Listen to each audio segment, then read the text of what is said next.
I like these rolling hills because that increases the percentage of the agriculture here. So there's a lot of cover here, probably a pretty high deer density here. And I think on the first day or two, you need to hold out for, Jen, I'd hold out for at least a solid 160. Yeah, there's a lot more rolling hills than I expected. Yeah. It's really pretty out here. I thought it would be flatter with some river bottoms, but I like these hills. There's a lot more wooded areas out here. With David Morris is his daughter, Jennifer Duplissey. And they've come up from Texas to the part of southeast Kansas known as the Kansas Ozarks, near the town of Sedan, and to the 18,000-acre hunting area of Kansas' finest. This is where the big ones live. Sam here at Kansas' Finest has proven that. He's already produced some big deer, including one 200-point net non-typical that I know about. Oh, wow. So big deer here, kid. I can't wait. This is going to be a lot of fun.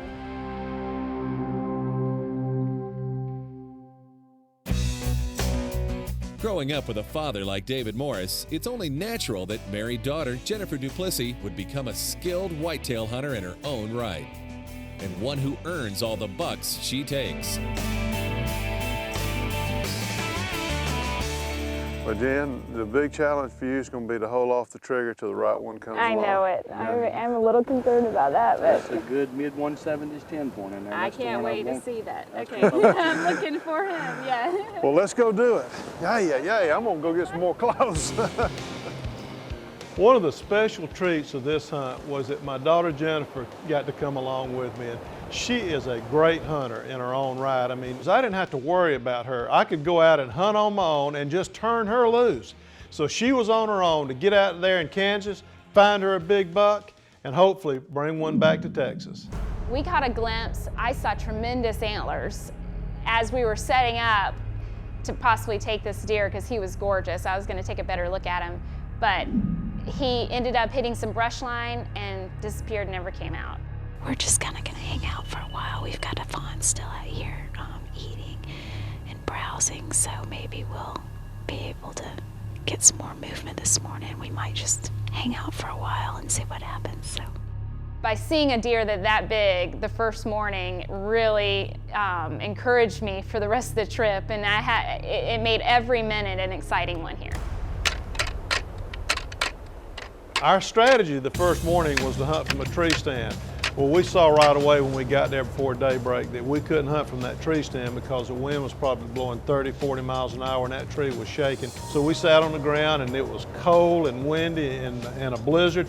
But you know what? I knew that behind this front was going to be some calm, clear, cold weather. That usually means rutting activity. We were hopeful that after that first day and after that storm blew through, that we were going to have some good hunting the second day.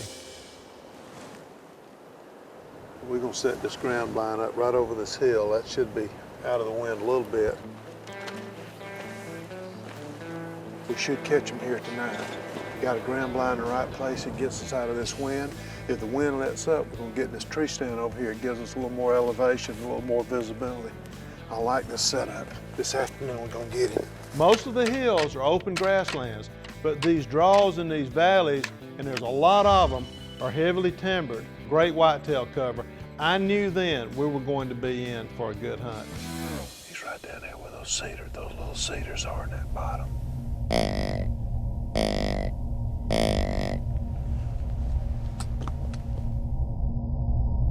He's got some age on him, he's just not big. That's a classic example of what these late rut bucks will do when you rattle. They just work their way in well downwind. They don't want to expose themselves to danger. So they just slip in downwind and then they just loiter. That's exactly what he's doing. But you know what? It's enough to get him shot. If he was a shooter, we'd have him. You saw a monster buck, and you know, knowing where he is half the battle. So just stay in there, lay with him. Sooner or later he'll come through. We got in the ground blind that morning, and we were very hopeful after seeing that monster buck the day before that this might be the morning that we'd see something really big. The weather was better, and they were moving around a little bit, and we saw some chasing. back where we saw that big deer yesterday morning, it is really cold. It's in the mid-20s, so we're trying to stay out of any wind that there is. There's not that much.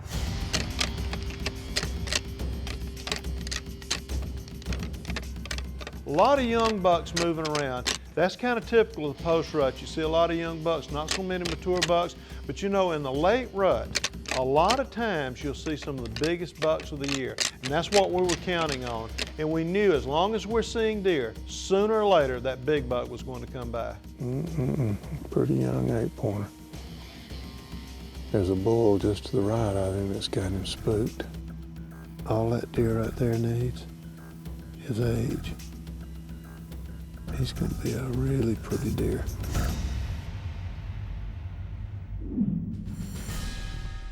That's a nice deer. That looks like he's been in some monster fight. It's a mature buck. He's a pretty 10-pointer and he's big. But he's got his tines broken at least 8 inches off.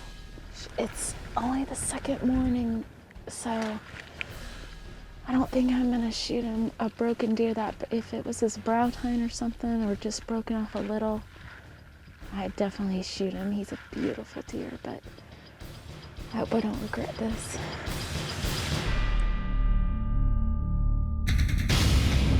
In Texas, we would call that a management buck.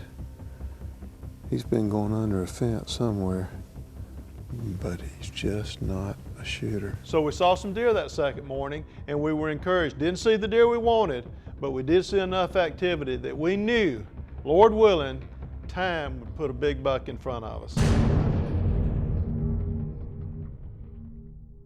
You passed up one. I know. Because it was broken. I'm telling you, that was a big buck, It's Jen. an awesome deer. I don't know if you I don't know. If you see him again, you might want to give some I thought. liked him a lot. We are doing a drag of this code blue doe estrus to help block our scent. We've got some bad wind here that's blowing it up into where the deer are bedding, so we're gonna put a barrier drag line right here where the wind is blowing in. You got everything a deer wants: cover, water, great location, and the intersection of several travel lanes. Buck's got to come through here sooner or later.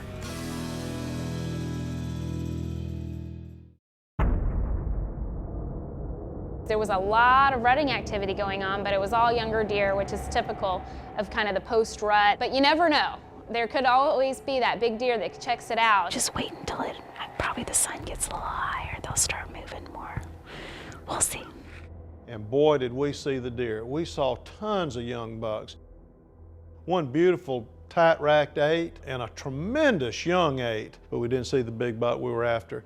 And I'm gonna tell you, by that 4th day, you start feeling the pressure, because you know you're in the land of the giants. You don't want to leave here without a big buck. Good to see him moving around at 2:30 in the afternoon. Big bucks don't come easy. I don't care where you go. I don't care how good a place you hunt. Big bucks always come hard. And this was proven to be one of those trips where if I got a buck, I was going to earn him. Just keep at it, that's all we can do. And last year we had 26 bow hunters we killed. We actually put tags on 13 bucks. The biggest was a 193. Wow. So there are some super bucks here. We're at the end of the rope today. Last day, last morning. We got to get it done today. That's all there is to it. Kind of scary. And I really felt like the bucks were still wanting to do some rutting, and those big bucks sooner or later had to show up. You couldn't have made a day more perfect for deer movement, mature deer movement. So we were very hopeful that this was going to be it. You just could tell this was a big buck morning. And I looked down, I could tell that was a big buck. I didn't know exactly what it was. I could see a lot of stuff above his head, though. I knew there was a lot there. I sat there just praying, stay until shooting light, stay until shooting light. He started up the hill, and he never stopped. He just disappeared. He stopped one time with his rear end to me, then he disappeared in the timber, and he was gone.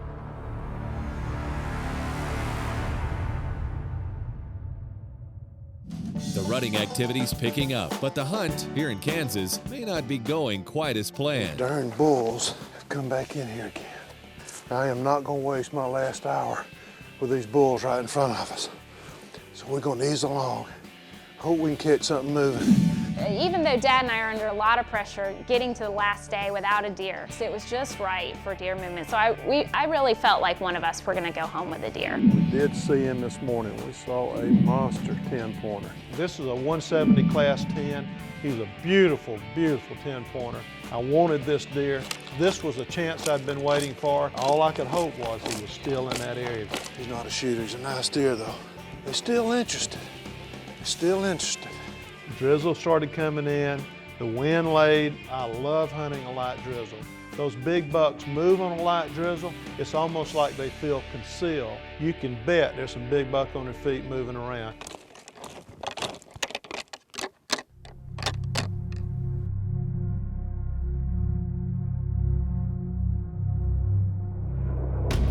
I think that's that big buck I'm after. That's him, I'm gonna shoot him. I'm gonna take him.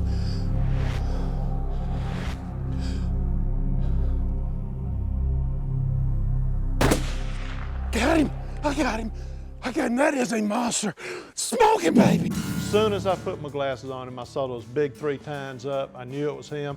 And I'm gonna tell you, there was no hesitation, there was no waiting, there was nothing but get the gun on that thing and shoot now, because I'd already missed the opportunity on this buck once. I wasn't gonna let it happen again. This Sacco A7 Tecumani, this is the prototype, but this is going to be the gun for whitetails. It's 270 short mag.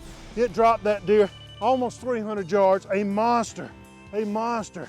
And thank goodness for the bog potter, I couldn't have made the shot. 5 days we've sat here looking for a big Kansas buck. 5 days. We've seen a lot of bucks and some good bucks, but not anything like this. And you know, when you come to Kansas, you want something, you want a monster. This is the land of the giants. So we've been sitting here being patient, looked over a lot of bucks, rattled in a number of bucks. Here he is, he came in 20, 30 minutes before dark. This is a monster. I can't wait to show Danny and Sam and Tammy Kansas's finest. It delivered. Woo! Thank you, Lord. Oh, that's a beautiful, beautiful deer. He is that. And he's a big deer too. I'm ending the trip without going home with a big deer. I've had enough to keep me. This is wonderful, and I don't regret it. Even if I knew before the trip that I wasn't gonna go home with a deer, I'd still do it all over again.